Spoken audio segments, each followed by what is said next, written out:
Croeso unwaith eto i'r myfyrdod hwn. Mae'n sul cyntaf yn Advent. Mae paratoadau ar gyfer y Nadolig yn nawr yn gallu dechrau yn unol ar arfer yn yr eglwysi ar hyd yr oesoedd. Advent yw tymor y disgwyl, edrych mlaen at yr hyn sydd yn digwydd, sydd ar fi'n digwydd. A'r hyn sydd ar fi'n digwydd, wrth gwrs, yw dyfodiad y Meseia i'n byd ni, yr ymgnawdoliad. Dyna mae tymor yr Advent yn edrych mlaen ato, ac yn paratoi pobl at y digwyddiad hwnnw a'r dathliadau sydd yn dilyn hynny. Dyna dymor yr Advent. Yn y cyfnod hwn, wrth baratoi ar gyfer y Nadolig, mae yna nifer o ddarnau o'r Hen Testament yn cael ei defnyddio mwyn dyfynnu y weledigaethau a'r gobeithion oedd yn cael ei fynegu, neu ei mynegu gan awduron yr Hen Testament ac yn arbennig felly gan y proffwydi. Ac fe garen ni ystyried un o'r darnau hynny yn awr, darn poblogaidd iawn, eich chi'n gyfarwydd iawn a'r darn yma, mae'n siŵr.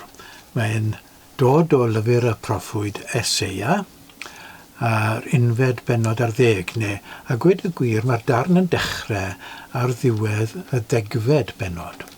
Ac fe ai drwy'r darn damed wrth damed.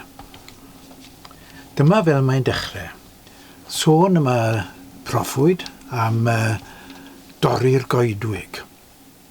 Nawr, mae hyn yn gyfoes iawn wrth gwrs oherwydd mae hyn yn drychineb yng ngolwg y proffwyd wrth gwrs. A mae'r drychineb hon yn digwydd oherwydd barn Duw. Nawr dyna fel mae'r proffwyd yn edrych yno fe. Mae'n rhaid i ni gofio hynny. Mae'r proffwydi ac awduron yr Hen Testament yn gweld Duw yn ymryd yn uniongyrchol yn pob peth sydd yn digwydd, pob peth mawr a bach sydd yn digwydd.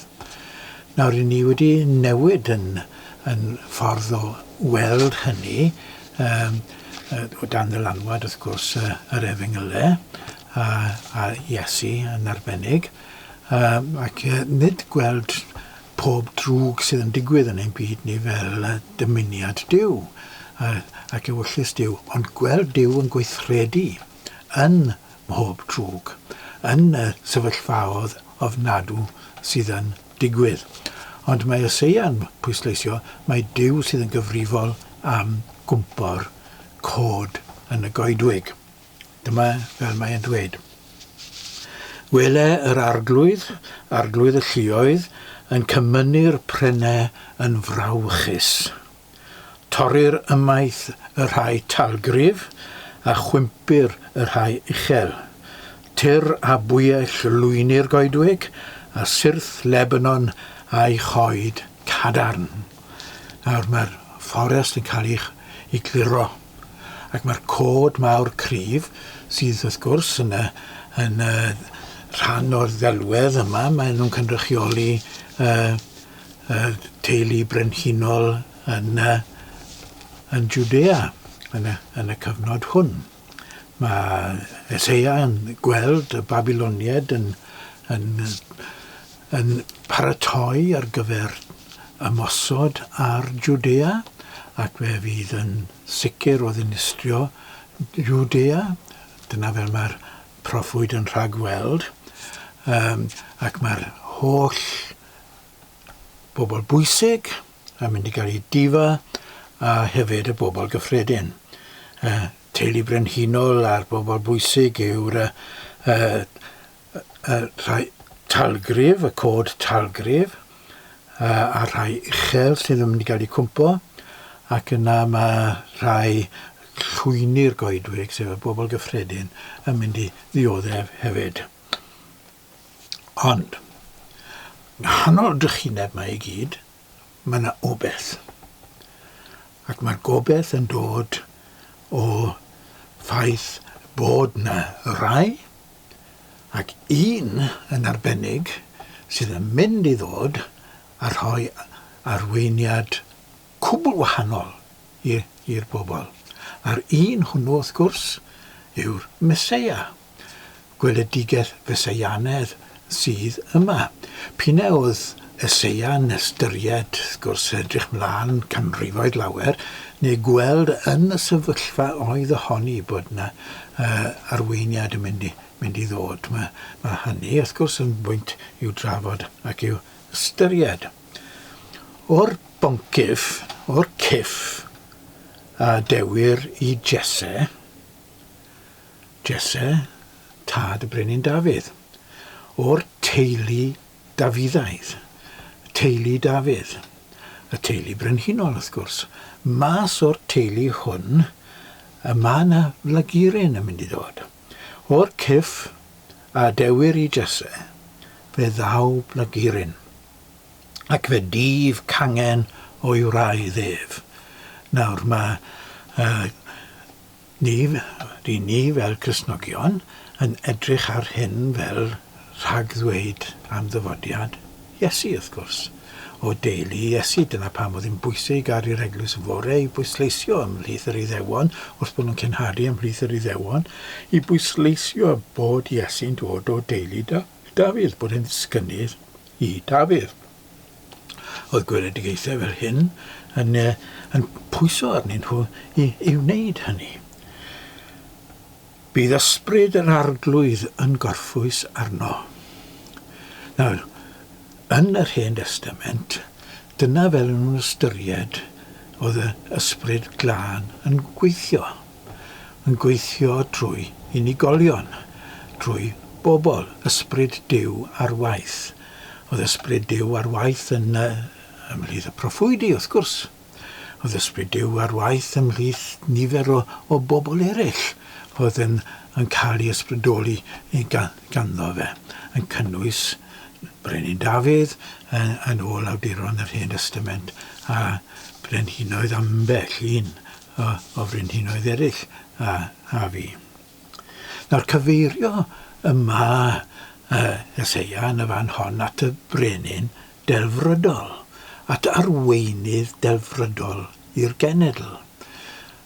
Nid wedi cael ei sylfaenu ar unrhyw un o'r brenhinoedd sydd wedi bod, ond yn cyflwyno beth yma Duw yn dymuno i arweinydd i fod pa fath un. Nawr, mae rhaid ni gofio bod y bobl yn y cyfnod hwnnw yn meddwl yn hermau brenhinoedd fel arweinwyr y gwledydd. Nawr, oedd dim gweriniaethwyr yn bodoli yn y cyfnod hwnnw, oedd dim llywodraethau democrataidd, oedd yr holl wladwriaethau o amgylch Jwdea a Jwdea ei hunan yn wladwriaethau oedd yn cael ei rheoli gan brenhinoedd, ac oedd y brenhinoedd hynny'n cael ei hystyried yn ei gwahanol fannau a'i gwahanol ddiwylliannau fel cynrychiolwyr i gwahanol ddiwiau. Oedd y brenhinoedd hynny yn ymylu at fod ambell tro, nhw'n credu bod nhw yn fodau dwyfol. Ond yn sicr o'n nhw'n cynrychioli y drefn ddwyfol. Nawr, dyna fel o'n nhw'n meddwl. Os yw'r person yma yn mynd i gynrychioli Duw, mae rhaid i'r person yma i fod yn dduw debyg. Mae rhaid iddo fe fod yn berson yn ôl Eseia, a bydd e'n berson ac ysbryd Duw ar waith ynddo fe. Ysbryd doethineb a deall. Wel, beth mae'n golygu wrth hyn? Doethineb yw'r gallu weithredu yn unol, yn iawn, yn gywir, ymateb yn gywir y sefyllfa sydd ohoni. Dyna doethineb. Deall yw deall beth sydd yn mynd mlaen. Deall pam bo pethau fel maen nhw. Deall beth bydd casgliadau a chanlyniadau pethau, os bydd pethau'n cario ymlaen fel maen nhw. Yr angen i newid, deall yr angen i newid ac yn y blaen. Dyna'r math o frenin sydd angen. A dyna math o un fydd y brenin yma sydd i ddod, meddai Eseia. Dyma fath o un bydd y Meseia. Ysbryd cyngor a grym. Nawr mae gan bob brenin, neu oedd gan bob brenin yn y cyfnod hwnnw, i gynghorwyr. Pobl o'i amgylch ac mi roedd y cynghorwyr yma yn bobl wrth gwrs oedd yn fel mae cynghorwyr heddi yn y Senedd yn Llundain ac yng Nghaerdydd yn gallu bod yn bobl hynod o hunanol, yn pwysio eu hunain a diddordebau eu hunain a buddiannau eu hunain ymlaen. Ysbryd cyngor fydd gan y person yma. Bydd dim angen y cynghorwyr yma. Dyw fydd ei gynghorwr Bydd ysbryd Dyw yn ei gynghori fe ac yn dweud wrtho fe, gwerthoedd Dyw bydd e'n rhoi ar waith. Nid gwerthoedd pobl hunanol a dymuniadau pobl hunanol. A Dyw hyn yn berthnasol i ni y dyddiau hyn.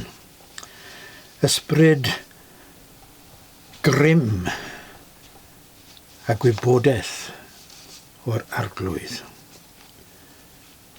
Ysbryd cyngor a grym ac ysbryd gwybodaeth ac ofn yr arglwydd.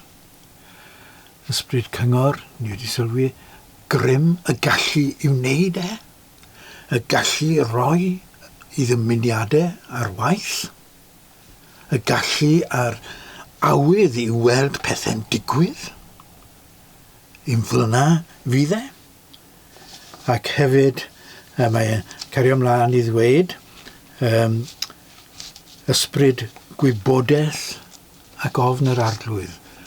Nawr mae gwybodaeth ac ofn yr arglwydd yn debyg iawn iddi gilydd.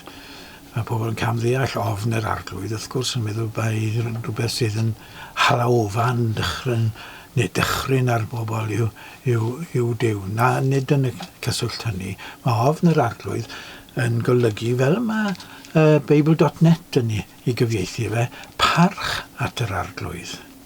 Parch at yr arglwydd, parch at Dduw. Dyna beth mae ofn yr arglwydd yn ei olygu. A gwybodaeth, gwybod beth mae Dyw ymlaen, gwybod beth mae pa fath un yw Dyw, gwybod beth yw i egwyddorion gwybod beth yw i ddymuniadau fe, gwybod beth yw ei gymeriad a'i bersonoliaeth Un fylna yw hwn, yw'r Meseia sydd yn dod. Nawr, fi am mynd dros y darn nesaf yna, ys dim amser ni fynd i fanylder i bob peth, ond mae canlyniadau y dyfodiad yma yn cael ei fynegu yn nes ymlaen gyda Eseia. A'r darn yma yn ddarn adnabyddus iawn, wrth gwrs, ac yn hoff iawn. Mae rhaid i fi ddweud amdano un hunan yn hynod hoff. Un o ddarnau godidoca yr Hen Testament yw'r darn yma. Gwrandwch arno fe. Fe drig y blaidd gyda'r oen. Dyma ganlyniadau dyfodiad hwn yn dyma. Fe drig y blaidd gyda'r oen. Fe orwedd y llewpart gyda'r myn. Bydd y llo a'r llew yn cyd bori, a bachgen bychan yn ei harwen. Bydd y fuwch yn pori gyda'r arth a'i llydnod yn cyd orwedd. Bydd y llew yn bwyta gwair fel ich, bydd plentyn signo yn chwarae wrth dwll yr asp. A baban yn estyn i law dros ffair wiber. Ni wnant ddrwg na difrod yn fy holl fynydd sanctaidd, canis fel y lleunwr dyfroedd y môr yw ymylon, felly y llenwyr y ddeiar a gwybodaeth yr arglwydd. A gwybodaeth yr arglwydd yn dod eto, llenwyr y ddeiar, bydd pawb trwy'r byd i gyd yn dod i ddeall ffordd Dyw. Gwybodaeth yr arglwydd, gwybod siwr mae Dyw, gwybod beth yw siwr i niw Dyw, gwybod beth yw ei egwyddorion, gwybod beth yw ei werthoedd, ac yn dymuno gweithredu unol a rheini. A canlyniad hynny bydd yr holl gread yn cael ei adfer i'r hyn oedd i fod, i'r hyn oedd yn ngweledigaeth yr Hen Testament yn y hanes gardd Eden, yr hyn oedd Bydd yr holl ddaear yma, bydd yr holl anifeiliaid yn cydfyw a'i gilydd. Mae'r hyn sydd yn bwysig i sylwi ar beth sydd yn cael ei ddweud gan Eseia yn y fan yma, ar weledigaeth fawr o drefen o dan awdurdod a rheolaeth y Meseia, yw bod yr anifeiliaid rheibus, y rhai sy'n defnyddio trais, y blaidd, y llawpart, y llew, yr ardd, bydd rhain i gyd yn colli I trais, I grym, ei hawdurdod, ac yn dod yn debyg i'r rhai sydd ddim yn cael ei ystyried yn dreisgar. Dod yn debyg i'r on, dod yn debyg i'r myn-gafar, dod yn debyg i'r llo, dod yn debyg i'r fuwch a'r ich. Dyna beth mae Eseia yn ei bwysleisio, dyna'r traws newid sydd yn digwydd. Bydd y grymus cyfoethog yn colli ei grym a'i cyfoeth ac yn dod fel gweddill o bobl. Bydd y trais sydd yn nodweddu ein byd ni yn peidio a bod o dan drefen Duw. Dyna beth mae Duw yn moyn I ni fel aelodau o'i eglwys I anelu tuag ato ac I weithio ei fwyn. Ambell berson yn gweud wrtho fi o bryd i'w gilydd, o fi'n rhoi gormod o bwysles ar heddwch. Nawr yn bersonol fi ddim yn gallu deall siwr mae rhoi gormod o bwysles ar un o'r pethau pwysicaf mewn bywyd a pwysicaf yn ein trefnu ac yn sicr un o'r pethau pwysicaf yn efengyl Iesu Grist. I fi'n rhoi'r pwysles yma achos bod yr ysgrythur yn rhoi'r pwysles yma. Bod Iesu'n rhoi'r pwysles yma. Ac mae rhaid I ni fod yn barod I ddilyn ffordd Duw o feddwl. Mae Paul yn dweud wrthon ni'n gwbl bendant, ddiflewyn a dafod, I draws ffurfio'n meddyliau a gweithredu yn unol ag ewyllus Duw. Ac I weld bywyd, cael byd olwg sydd yn unol a ffordd Duw o edrych ar bethau. Dyna sydd angen I ni weithio tuag ato. Ac mae ffordd Duw o weld pethau yn cael mynegiant yn y broffwydoliaeth hon. Mae Eseia wedi deall ac mae e'n gweld y traws newid sydd yn digwydd, sydd yn mynd I ddigwydd, ac yn y broses o ddigwydd nawr oherwydd mae Meseia wedi dod ac mae yn newid pobl ac mae wrthi nawr yn newid pobl wrth y miloedd ar filoedd. Ond mae bell dyn ni fynd. Ac mae angen y dystiolaeth hon o hyd ac o hyd. Dyma graidd yr efengyl. Byd sydd wedi adrefnu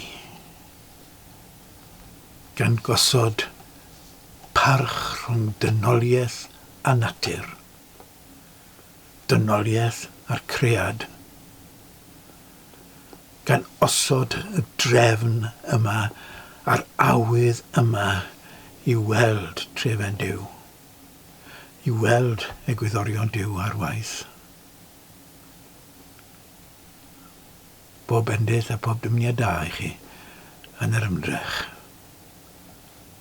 A gofyn nhw'n am nerth Duw I allu wneud hynny. Amen.